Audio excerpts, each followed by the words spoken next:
Well, hello everybody. I know hygiene is super important to all of us, especially right now, but I don't think we're really going to need the mask today, seeing as how we're all going to be in our own respective kitchens. I'm Mr. Max from GrowingGreat, and I think many of you maybe recognized me from last week when Miss Megan introduced your Native American recipe project. And from that, you all decided that what you wanted to be demonstrated today from your poll was white corn chili. We're very excited about that today, and I know I am because I've never made it before. To give you all just a little bit of background about chili though first, it is short for chili con carne, which literally just means chili with meat.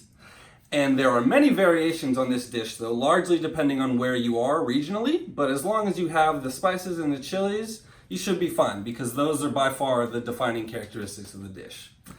With that said, and before we check out our ingredients, let's start with the most important part of cooking, which is washing our hands. Yeah!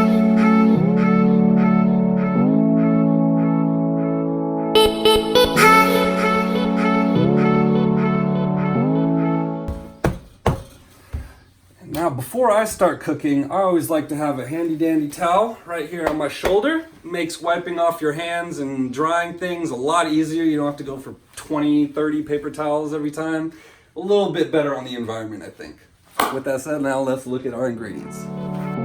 White corn, diced tomatoes, our spices, kidney beans, ground beef, yellow onion, green onion, cilantro. Lastly, our cheese.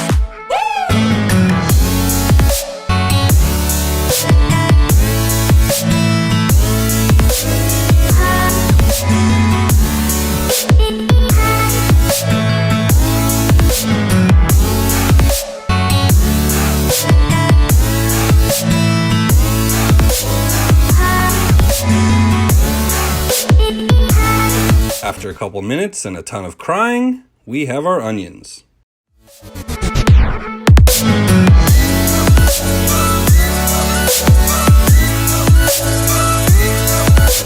Please make sure to wash your hands again after handling the jalapenos. Alright, so now we've got all of our ingredients pre-measured. This makes things so much easier. It really helps, especially after you read through the whole recipe. It's really helpful when you're not surprised by stuff.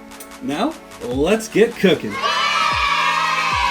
Alright, so now we've turned on our stove and the pot is starting to get hot. And the first step is we are going to brown our meat.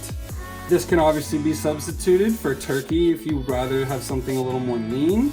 And you can even go vegetarian. Just lose the meat altogether. I won't tell anybody. Alright, and then we go. Browning the meat first on its own is really important, and I know this from experience because when you put it in there with everything else too quickly, the meat kind of gets soggy and you want it to still have a little bit of its shape because it's the meat of the dish, right? Okay, so now that our meat is really starting to brown, we're hearing that sizzle. There's it's interesting because you don't need any oil for this recipe because of the fat from the meat itself will provide the liquid, as you can see.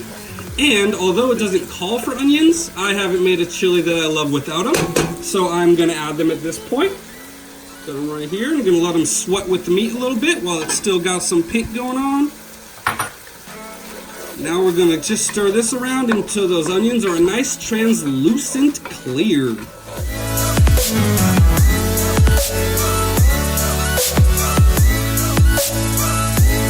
Okay, so next we have our spices that we're going to introduce to the equation, because after that it's pretty much a free-for-all and everybody's invited to the pool.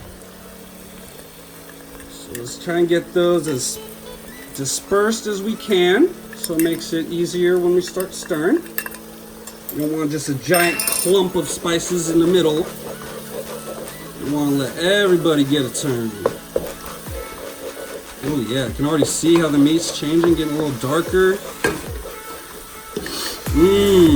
No, that smells good. I hope it does for you too.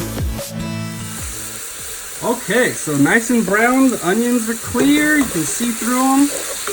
And we are ready to add the rest of our ingredients. We've got our kidney beans. our white corn.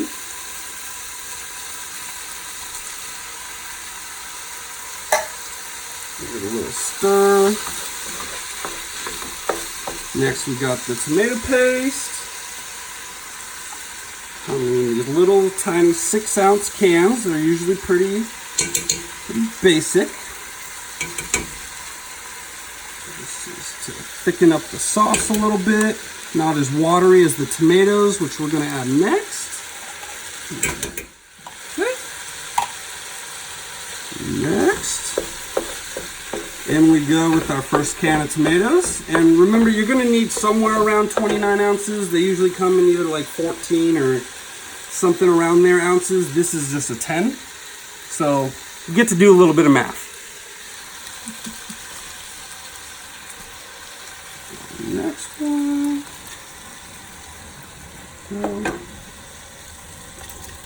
There we go. Only used about half of that third can. So there we go. Questions. Everything is in there. And lastly, the jalapenos. Ooh. And remember, you can add as many or as little as you would like. This is, flavored to taste. Got all the colors marinating in there. Make sure the temperature is up high enough. Because now we're going to let it simmer for the next 10 to 15-ish minutes. So we're going to set our timer. Let's check it after 10 minutes. This is a quick recipe that doesn't need to sit long, but obviously when it comes to chili, the longer you let the flavors sit together, the more flavorful it's typically going to be. So no rush at all. All right, so we're about halfway through our simmer time now. Let's check in with our pot. We'll make sure that it's simmering, not boiling. And this recipe specifically asked for it to be uncovered. Let more of the moisture work off. Since it calls for a cup of water, but I don't think ours needs it. We got enough moisture from our beef. Remember to stir pretty frequently. Not all the time, but just don't want to let everything sit down and burn.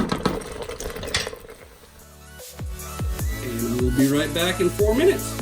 While we're waiting these last few minutes for the chili to finish cooking, we can go ahead and chop up the rest of our toppings. I like to save some time and fold them over each other. It leads to fewer cuts.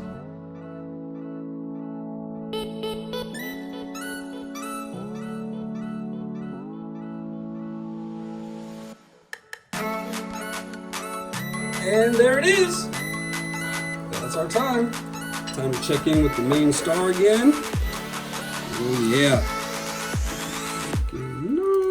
Nice. All right, so our guy's all done and it's time to dish on up. Right after we turn off the stove, that is.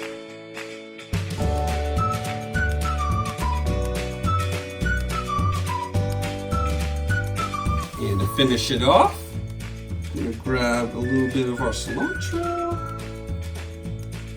a little bit of our green onion,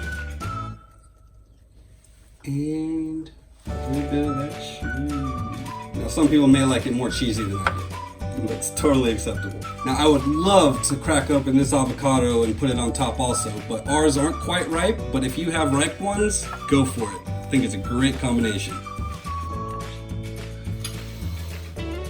And now that brings us to our final step, which is time to eat.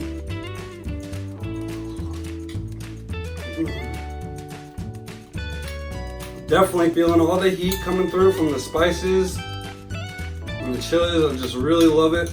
Could just use a little bit of that creamy coolness from some avocado, but I know what I'm having tomorrow.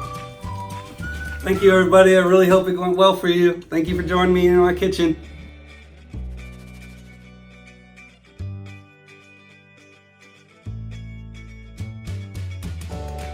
Super important to us.